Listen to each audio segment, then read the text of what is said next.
cara-cara pola penyebaran radikalisme itu dengan melewati pengajian, halaqah. Bahkan ciri radikalisme ketika generasi Islam melakukan murojaah dengan duduk melingkar, baca Al-Quran dengan duduk melingkar, itu adalah ciri radikalisme yang mengarah pada terorisme. Astagfirullah. Jadi umat Islam dipaksa untuk menjadi tamu di rumahnya sendiri. Gerakan Islamophobia, kebencian terhadap Islam dan kaum muslimin melanda di mana-mana. Ulama dikriminalisasi, kaum muslimin ditekan, dipreser, dihina, dilecehkan, bahkan dicurigai. Subhanallah walhamdulillah wa la ilaha illallah. Masyaallah muslimin, jamaah Jum'ah rahimakumullah. Contoh al-wala wal bara. Ini masalah yang sangat fundamental dalam akidah kaum muslimin. Ulama-ulama mufassir, ahli-ahli tafsir mencoba untuk mencari ayat-ayat dalam Al-Quran yang paling banyak. Ranking pertama ayat-ayat tauhid, ranking kedua ayat-ayat yang mengungkap tentang al-wala wal bara. Ini masalah pondasi akidah, sampai Rasulullah mengingatkan kepada umatnya.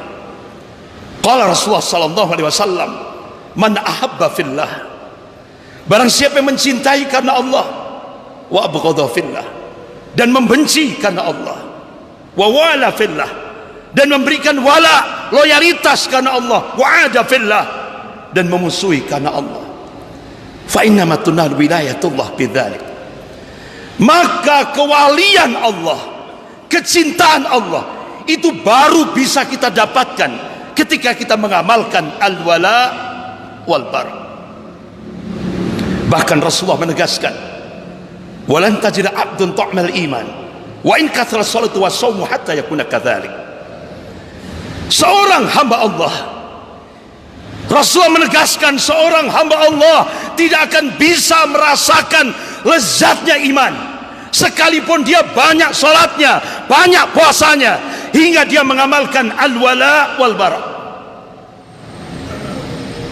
Nah sekarang al-wala wal bara masuk kategori ciri Islam radikal. Bahkan tokoh yang dapat DP 1,5 triliun memberikan statement di media, ciri Islam teroris senang sholat tahajud, senang menghafal Al-Quran. Astagfirullah.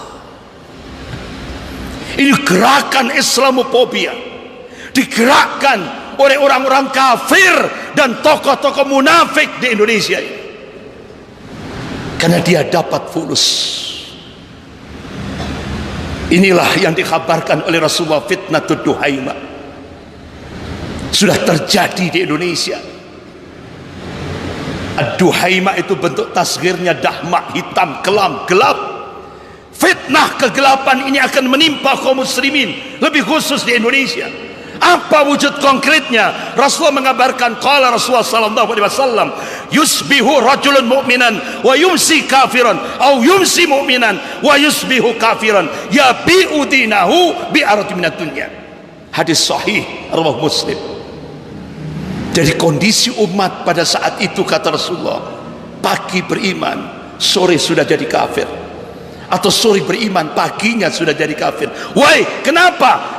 Kata Rasulullah, qala yabi'u dinahu bi'arati minad dunya, dia jual agamanya dengan harga dunia. Naudzubillahi min dzalik.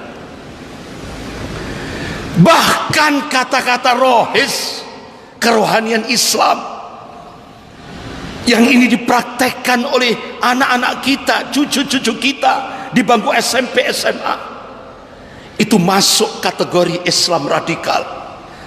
Bahkan dalam buku yang ditulis, ini modul yang ditulis kerjasama antara BNPT dan LIPI, ditaruh dicatat di situ, ditulis di situ cara-cara pola penyebaran radikalisme itu dengan melewati pengajian, halaqah. Bahkan ciri radikalisme ketika generasi Islam melakukan murojaah dengan duduk melingkar, baca Al-Quran dengan duduk melingkar, itu adalah ciri radikalisme yang mengarah pada terorisme. Astagfirullah. Jadi umat Islam dipaksa untuk menjadi tamu di rumahnya sendiri. Gerakan Islamofobia, kebencian terhadap Islam dan kaum muslimin melanda di mana-mana. Ulama dikriminalisasi, kaum muslimin ditekan, dipreser, dihina, dilecehkan, bahkan dicurigai. Hal-hal yang sifatnya syar'i, bahkan sampai sistem yang itu dipraktekkan oleh para sahabat Rasulullah sallallahu alaihi wasallam. Jadi ini sistem yang sudah diamalkan sejak awal Islam. Ketika Rasulullah wafat, diganti oleh sahabatnya khalifah kekhalifahan, yaitu oleh Khalifah Abu Bakar As-Siddiq radhiyallahu an. Kemudian beliau wafat, diganti Khalifah Umar bin Khattab radhiyallahu an. Kemudian wafat, diganti Khalifah Utsman bin Affan radhiyallahu an. Kemudian wafat, diganti Khalifah Ali bin Abi Thalib radhiyallahu an. Ini masuk kategori radikal, teroris yang harus dihengkang dari Indonesia. Astagfirullah. Syekh Profesor Dr. Abdullah Ad-Dumaiji, guru besar Fakultas Dakwah dan Usuluddin Universitas Ummul Qura Makkah Al-Mukarramah, beliau tulis kitab judulnya Imamatul Udma Indah Ahli Sunnah wal Jamaah. Apa yang melatar belakangi beliau nulis kitab itu? Apa? Kata beliau, sekarang di era modern ini ada gerakan taswih dan tatnis, yaitu pencitra burukan, pelecehan terhadap hal-hal sistem konsep kepemimpinan di dalam Islam. Ini dilecehkan, bahkan dikategorikan radikal, teroris. Astagfirullah. Bahkan Syekh Profesor Dr. Ali Muhammad As-Salabi, ini pakar sejarah dunia Islam, beliau menulis kitab tentang daulah baldatun thayyibatun warabun ghafur, yang dicita-citakan oleh pendiri negara kesatuan Republik Indonesia ini. Bahkan sampai dalam tataran teknis beliau tulis lagi satu kitab, Fikih Nasr wa Tamkin, artinya panduan untuk meraih kemenangan Islam dan kejayaan Islam. Lengkap. Tapi itu dikatakan radikal. Jadi apa yang diingatkan oleh Rasulullah sudah muncul di Indonesia. Qala Rasulullah sallallahu alaihi wasallam, badal Islam ghariban wa sayaudu ghariban kama bada fatuba lil ghuraba. Islam pertama kali muncul sebagai sesuatu yang asing dan kembali menjadi asing sebagaimana sedia kala dia muncul. Fatuba lil ghuraba, berbahagialah orang-orang asing, berbahagialah al ghuraba. Ya Rasulullah, manil ghuraba? Qala alladziina yusrihuna inda fasadin nas, yaitu umat Rasulullah yang melakukan islah, perbaikan dari masyarakat yang semakin hari semakin jauh dari ad-dinul haq. Ya Rasulullah, manil ghuraba? Siapa al-ghuraba? Qala alladziina yusrihun. Rasul mengingatkan, unnasun salihuna fi unasin su'in katsir may ya'tihim aktsara mimma yuti'u, yaitu orang-orang yang saleh di tengah masyarakat yang rusak, yang mendukung dia dengan yang tidak mendukung dia lebih banyak yang tidak mendukung. Inilah artinya apa? Kita harus siap. Islam kita, ketika kita konsisten rujuk ilal Quran wa sunnah, kita akan jadi ghurbah, asik.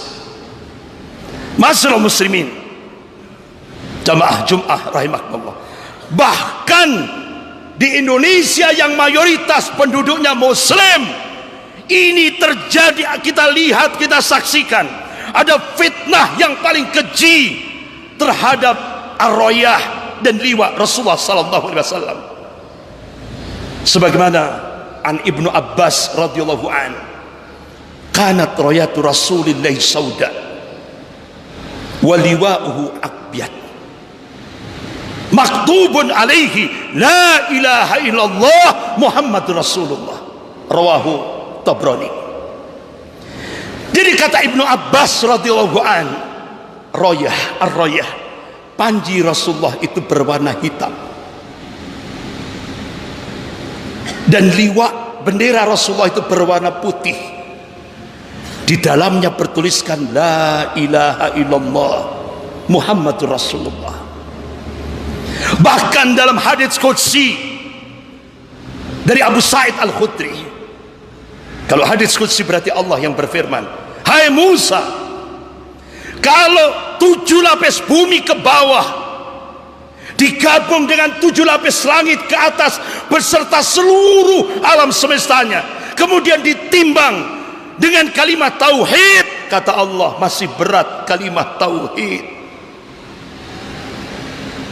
Tapi ternyata di Indonesia yang mayoritas penduduknya Muslim, astagfirullah, di negara komunis Rusia, pemuda-pemuda komunis membakar bendera LGBT. Pemuda-pemuda Muslim Palestina membakar bendera Israel. Astagfirullah, di Indonesia yang mayoritas penduduknya Muslim, kalimah tauhid, bendera tauhid dibakar. Astagfirullah.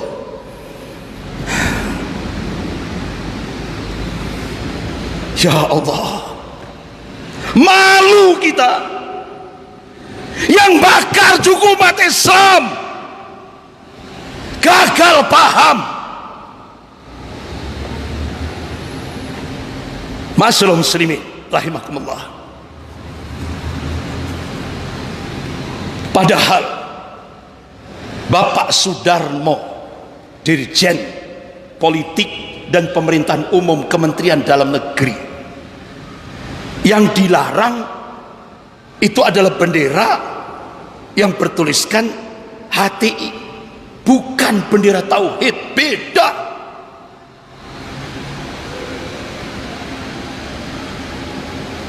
Bahkan sampai Mabes Polri yang diwakili oleh Komjen Arief Sulistianto, bendera tauhid itu tidak pernah didaftarkan oleh HTI menjadi bendera HTI, tidak pernah. Masyaallah muslimin jamaah Jum'ah rahimakumullah. Tapi kenapa bendera tauhid dibakar di Indonesia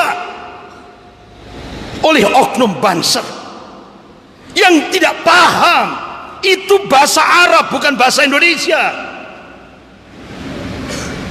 La ilaha illallah Muhammad Rasulullah.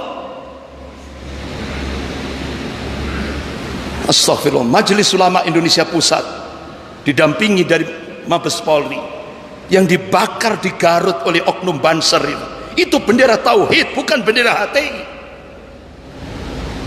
Padahal masyaallah muslimin rahimakumullah, kalau kita lihat hukum, ketika kita membuat, memiliki, membawa, mengibarkan atau melakukan serangkaian tindakan untuk mensiarkan kalimat tauhid dalam bendera tauhid, itu adalah hak konstitusional warga Indonesia yang termaktub dalam pasal 29 ayat 2 Undang-Undang Dasar 1945, sah, dilindungi oleh konstitusi negara. Yang kedua, bendera tauhid itu adalah simbol kemuliaan Islam dan kaum muslimin.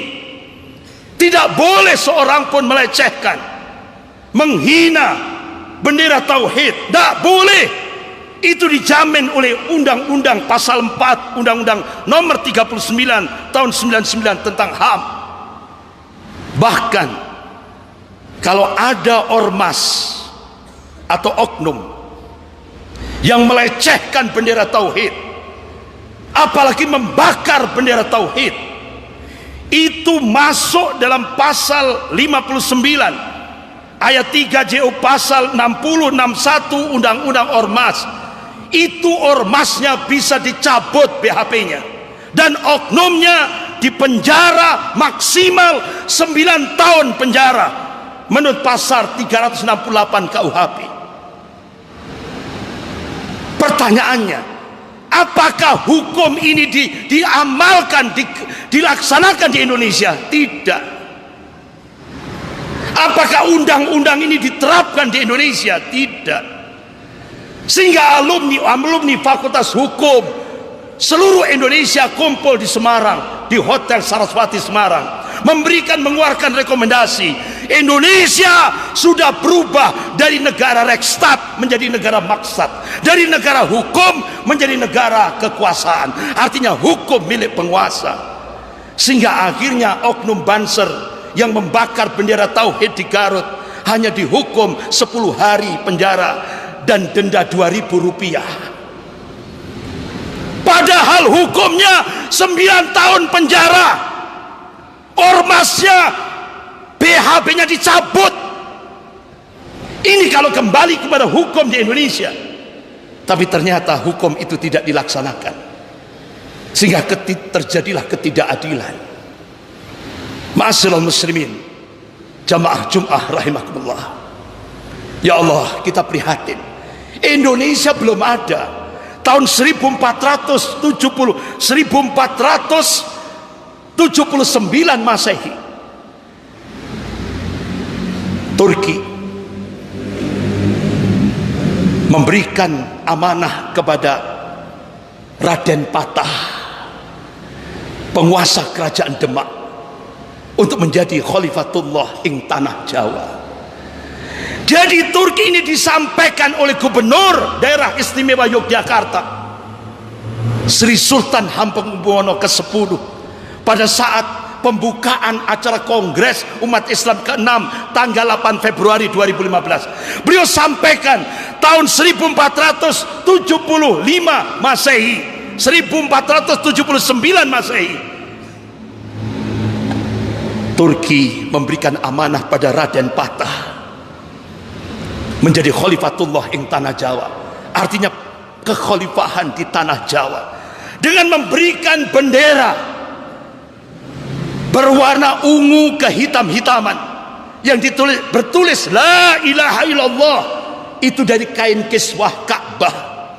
Kemudian warna hijau bertuliskan Muhammadur Rasulullah.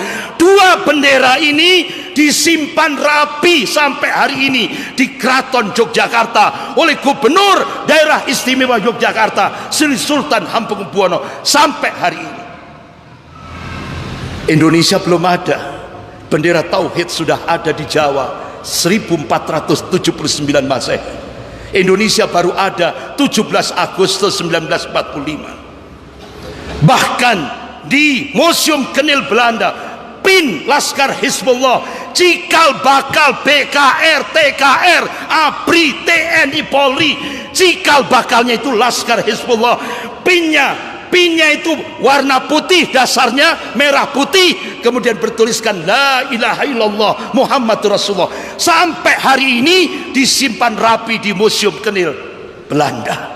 Tapi kenapa sekarang ini itu siapa di belakangnya ini?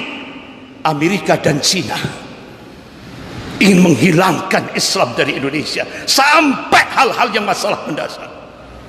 Tapi insya Allah kita punya keyakinan wa makarallah wallahu khairul makirin. Mereka membuat makar, tapi Allah membalas makar mereka, dan Allah sebaik pembuat makar. Insya Allah umat Islam selama dia menjadi orang yang muwahhid, yang mentauhidkan Allah, pasti Allah berikan kemenangan. Yakinlah, wa man nasru illa min indillah, kemenangan itu datangnya dari Allah. Yakinlah, sebentar lagi pertolongan Allah turunkan di Indonesia ini.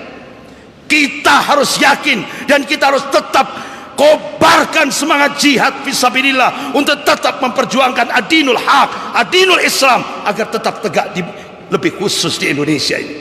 Mudah-mudahan Allah Subhanahu wa taala memberikan keistiqomahan kepada kita semuanya. sampai kita menghadap Allah. Mudah-mudahan kita diberikan akhir yang husnul khatimah. Barakallah li wa lakum fil Qur'anil azim wa nafa'ani wa iyyakum bima fihi minal ayati wa dzikril hakim. Aqulu qali hadza wastaghfirullah innahu wal ghafurur rahim.